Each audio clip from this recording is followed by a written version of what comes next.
Hello les amis, je vous retrouve pour une nouvelle vidéo sur le football et la Ligue des Champions 2024-2025 et je vais vous présenter le match FC Barcelone contre Inter de Milan. C'est un match qui a lieu ce mercredi 30 avril 2025 à 21 h pour le compte des demi-finales. Allez, dans cette compétition, alors le FC Barcelone, c'est le deuxième de la phase de poule qui reçoit l'Inter de Milan, le quatrième de la phase de poule. Dans cette vidéo, on va revenir sur le classement de la phase de poule avec les statistiques des deux équipes. On verra ensuite tous les résultats de ces deux équipes dans cette compétition. Puis on enchaînera par le classement des meilleurs marqueurs et des meilleurs passeurs de la Ligue des Champions 2024-2025. On verra également les 10 derniers résultats, toutes compétitions confondues et les stats du FC Barcelone et de l'Inter de Milan. Et on terminera par les compositions d'équipes et tactiques éventuelles, ce qui nous permettra d'avoir une idée une tendance à cette rencontre. Alors pour ceux qui souhaitent voir ce match à la télé, sachez que vous pouvez le voir sur Canal+ et Canal+ Foot. Et donc, dans la phase de poule, les deux équipes avaient fini à une bonne place. Barcelone était deuxième avec 19 points en 8 matchs, 6 victoires, 1 nul, 1 défaite, 28 buts marqués, 13 buts encaissés, plus 15 de différence de but. Ils ont fini avec la meilleure attaque de la phase de poule.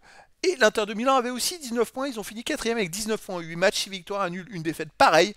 11 buts marqués, mais par contre seulement un but encaissé, plus 10 de différence de but. Donc on a la meilleure attaque de la phase de poule face à la meilleure défense. Ça va être vraiment énorme comme duel. Alors, au niveau des résultats, le FC Barcelone avait commencé par une défaite à Monaco dans cette compétition. Ensuite, ils ont enchaîné 6 victoires, puis un match nul pour terminer la phase de poule. Mais bon, ils étaient sûrs d'être qualifiés dans les 8. En huitième de finale, ils ont éliminé Benfica. Ils ont gagné à Benfica puis à domicile.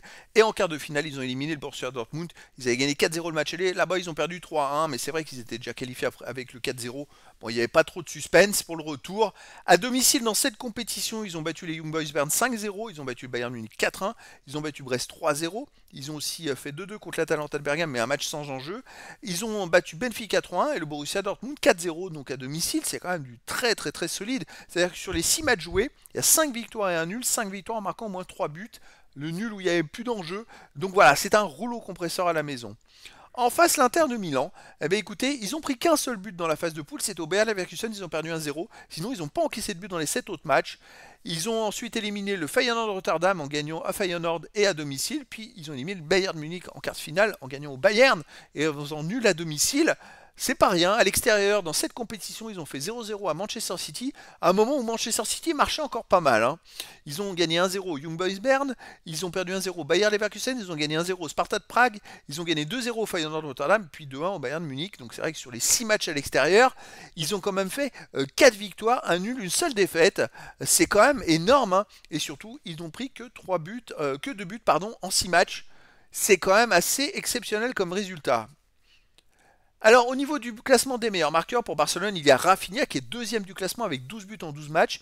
Et puis Lewandowski qui apparaît en troisième position pour Barcelone, ex aequo avec 11 buts. Bon là normalement il ne devrait pas jouer puisqu'il est blessé.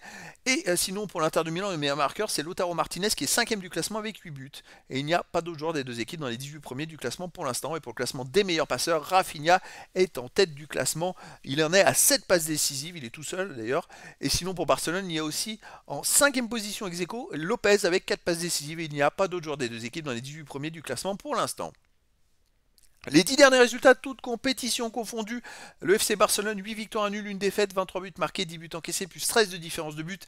Alors ce week-end, ils ont joué la finale de la Coupe du Roi. Ils ont gagné 3-2 face au Real Madrid après prolongation. Un match vraiment énorme où il y a eu énormément d'intensité pendant 120 minutes.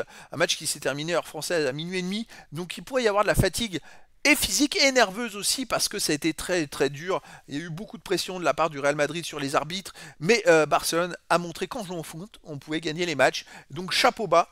Et sinon, vous voyez sur les autres derniers résultats, ça marche très fort à domicile. Il reste sur une victoire contre Mallorca 1-0, une victoire contre Celta Vigo 4-3. À la 97e, ils étaient menés 3-1. Après 62 minutes de jeu, ils ont gagné 4-3.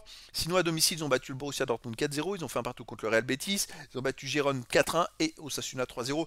C'est une équipe fantastique cette année, mais est-ce qu'ils vont pouvoir faire sauter le verrou de l'Inter Milan? L'Inter Milan, sur les 10 derniers matchs, c'est 4 victoires, 3 nuls, 3 défaites, 14 buts marqués, 13 buts encaissés, plus 1 de différence de but. Et l'Inter vient d'enchaîner 3 défaites de suite. Et ça fait 4 matchs de suite qu'ils ne gagnent pas. Alors, c'est vrai qu'il y a une accumulation de matchs phénoménale. Je pense qu'il doit y avoir de la fatigue parce qu'ils ont joué aussi match aller, match retour pour la demi-finale de la Coupe d'Italie.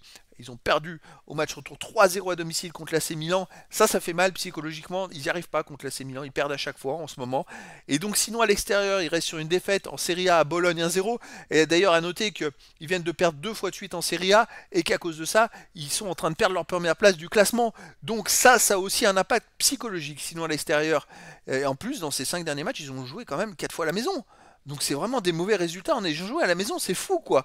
À l'extérieur, ils ont gagné 2-1 au Bayern Munich, ils ont fait 2-2 à Parme, ils ont fait un partout à l'AC Milan, donc c'est en Coupe d'Italie match aller, et ils ont gagné 2-0 à l'Atalanta de Bergame. Je dirais que là, ça va moins bien. Par contre, Barcelone, ils sont toujours au top. Et pour moi, c'est Barcelone qui est favori. Je les verrais bien gagner 3-1 dans ce match aller, mais après, dans le foot, tout est possible. Au niveau des compositions d'équipe et tactiques pour le FC Barcelone, on aurait du 4-2-3-1, gardien Szczesny, défense Koundé, Cubarsí, Martinez, Martin, milieu de terrain défensif de Jong et Pedri, milieu offensif Elie, Yamal, Dani Olmo ou Fermin Lopez, Rafinha, attaquant Lopez.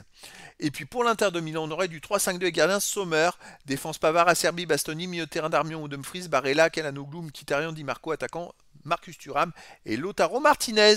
Donc voilà les amis, le décor est planté entre ces deux équipes et donc je vous donne rendez-vous ce mercredi 30 avril 2025 à 21h pour le match de football de demi-finale aller de la Ligue des Champions 2024-2025. Le FC Barcelone reçoit l'Inter de Milan. Voilà les amis, je vous dis à très bientôt pour une nouvelle vidéo.